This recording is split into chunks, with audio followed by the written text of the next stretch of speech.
साथियों नमस्कार।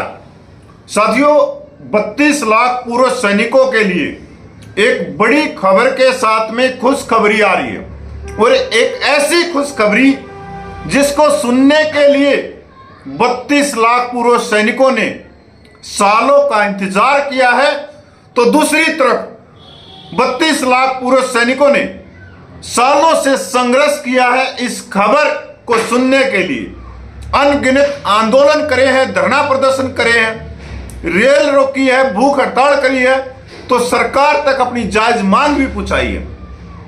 और जो आज खुशखबरी आ रही है वो खुशखबरी व्हाट्सएप यूनिवर्सिटी में ऐसे दौड़ रही है जैसे तार के अंदर 11,000 वोल्टेज का करंट। पूरे देश के पूर्व सैनिकों तक यह खबर पहुंच गई है। साथियों एक ऐसी खबर जिससे सीधा 32 लाख पूर्व सैनिकों की पेंशन में हजारों रुपये का फायदा होगा, साथ ही साथ प्लस डीए भी लगेगा। साथियों फायदा किसका होगा या नुकसान किसका होगा, यह तो आप मेरा पूरा वीडियो देखोगे तब आप लोगों को पता लगेगा। तो साथियों पूरे वीडियो तक आप बने रहिए, क्योंकि यह जो खबर है यह 32 लाख पूर्व सैनिकों से संबंधित है। और खबर क्या है? मिलिट्री सर्विस पे इक्वल उस मिलिट्री सर्विस पे इक्वल के लिए जिसके लिए संघर्ष हुए हैं, आंदोलन हुए हैं, तो कोर्ट कचहरी भी हुए हैं, सालों केस भी चला। अब जो ये लेटर आया है जो व्हाट्सएप यूनिवर्सिटी पे घूम रहा है, इस लेटर को देखना बहुत जरूरी है। और इस लेटर में क्या सच्चाई है तो मैं पहले ही बता देता हूं कि मैं इस लेटर की पुष्टि नहीं करता कि यह सच है या झूठ है, क्योंकि यह लेटर आपके स्क्रीन पे चल रहा है। एजी ब्रांच 8th आर्मी पे कमीशन सेल मिलिट्री सर्विस पे एज इट्स इन पे के नाम से। इसमें जो 8वां पे कमीशन ने जो वित्त मंत्रालय के अधीन है, जिन्होंने टीआर मांगे हैं, तो आर्मी हेडक्वार्टर की पे सेल ने प्रपोजल दिया है मिलिट्री सर्विस पे का कि ऑफिसर के लिए यह मिलिट्री सर्विस पे होनी चाहिए, तो जो एमनेस है उसके लिए ये राशि होनी चाहिए, जेसीओज के लिए ये होनी चाहिए और ओआर के लिए ये होनी चाहिए। साथियों अगर ये लेटर में थोड़ी सी भी सच्चाई है तो ये जो बहादुर जो पूर्व सैनिक है, जो बहादुर जवान जो इस देश की सीमाओं की रक्षा करते हैं, वो बहादुर जवान जो इस देश की रक्षा के लिए खुशी खुशी अपनी छाती के अंदर दुश्मन की गोलियां खा लेते हैं, पीतल भरवा लेते हैं, तो उनके साथ में एक कुटरघात है। उनके हकों पे सीधा एक तरह से उनके खाने का एक षड्यंत्र है। वो मिलिट्री सर्विस पे जिसके लिए सालों से संघर्ष किया। साथियों ये जो लेटर है इसमें और भी मांगे हैं, पर मैं आप जो स्क्रीन पे देख रही है problem statement background military service पे का present rate officer 15,500, MNIST 10,800, JCO और 5200, एलायंस एक खाने में, हाइगर एमएसपी एक खाने में, प्रपोजल ऑफ 8 पे कमीशन में क्या प्रपोजल रखा है? ऑफिसर 30,000 रुपया मिलिट्री सर्विस पे, 15,000 रुपये से बढ़ाकर 30,000 रुपया किया जाए। क्यों किया जाए? रिमार्क दे रखा है, वो कमांड की जिम्मेदार अधिकारी होता है, जिम्मेवारी लेता है, ऑपरेशन प्लानिंग करता है, अच्छी बात है। एमनेस 21,000 रुपया, वो मेडिकल असिस्टेंस है, युद्ध क्षेत्र में जो घायल जवान है उनका देखभाल करते हैं, उनका उनका जो भी मेडिकल होता है वो उसको उपलब्ध करवाते हैं। जेसीओज 18,000 ये गजेटेड स्टेटस है और लीडरशिप है।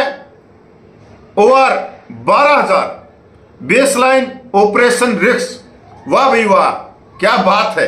कैसे कैसे इन्होंने इसमें लिखा है। पर मैं इस लेटर को अभी भी कह रहा हूं कि ये लेटर फेक है। ये किसी शरारती तत्वों ने ये लेटर डाला है बना के इस तरह से, क्योंकि मैं इसके अंदर जो जो ऊपर लिखा है कि ऑफिसर की 30,000 होनी चाहिए, वो कमांड का जिम्मेवार होता है, ऑपरेशन को प्लानिंग करता है।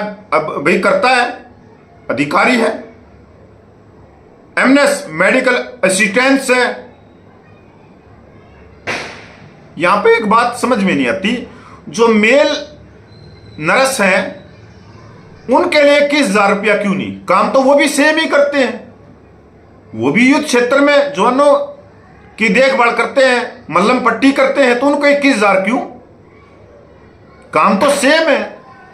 और संविधान का आर्टिकल 14, 15, 16 यही कहता है समान काम समान वेतन, तो उनके लिए क्यों नहीं?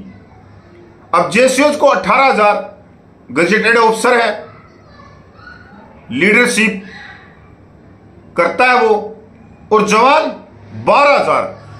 वो जवान जिनकी स्ट्रेंथ 97% है, वो जवान जो फर्स्ट लाइन में रहते हैं, वो जवान अगर दुश्मन की एक भी गोली चली तो सबसे पहले उसके सीने पे जाएगी, उसके लिए 12,000।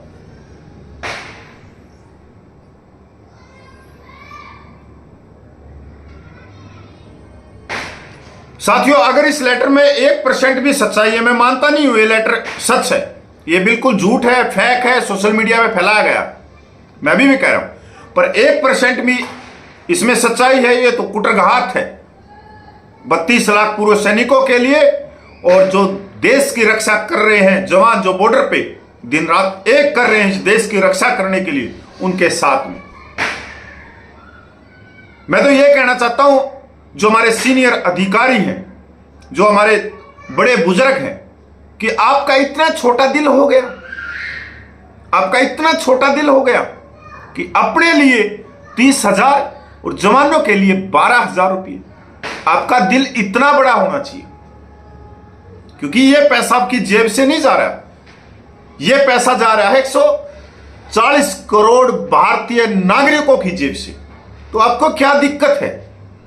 आप जब अपने लिए 30,000 की मांग कर सकते हो, तो जवानों के लिए तो 50,000 रुपये की मांग करनी चाहिए, क्योंकि फर्स्ट लाइन में तो वही रहते हैं, दिन रात वही एक करते हैं, वही पोस्टों पे बैठते हैं, ना कि वो हीटर सेकते हैं, ऐसे ऐसे बंकरों में रहते हैं जिनके अंदर ठंड तो पहुंच ही नहीं सकती।